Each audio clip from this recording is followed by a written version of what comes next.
Hello friends, నమస్తే. Passport apply చేసే వారికి భారీ షాక్. ఫీజులు భారీగా పెంపు. పాస్పోర్ట్ ఫీజులను కేంద్ర ప్రభుత్వం సవరించింది. 36 పేజీలతో కూడిన పాస్పోర్ట్ రుసుమును 1,500 రూపాయల నుంచి 2,500 రూపాయలకు పెంచింది. తత్కాల్ ఫీజును 3,500 రూపాయల నుంచి 5,000 రూపాయలకు పెంచింది.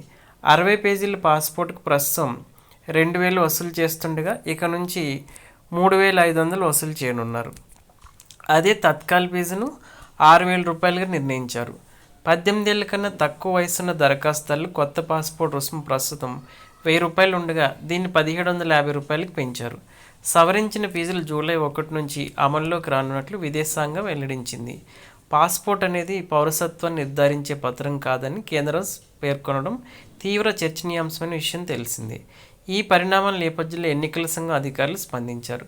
దేశంలో జరుగుతున్న ఓటర్ల జాబితా ప్రత్యేక సమగ్ర సవరణ ఎస్ఐఆర్ ప్రక్రియలో చెల్లుబాటయ్యే 12 గుర్తింపు పత్రాలు పాస్పోర్ట్ కూడా ఒకటని స్పష్టం చేశారు. ఇటీవల బీహార్, అస్సాం రాష్ట్రాలు చేపట్టిన ఎస్ఐఆర్ ప్రక్రియలోనూ పాస్పోర్ట్ గుర్తింపు పత్రం ఉందని, అందులో ఎటువంటి మార్పు లేదన్నారు.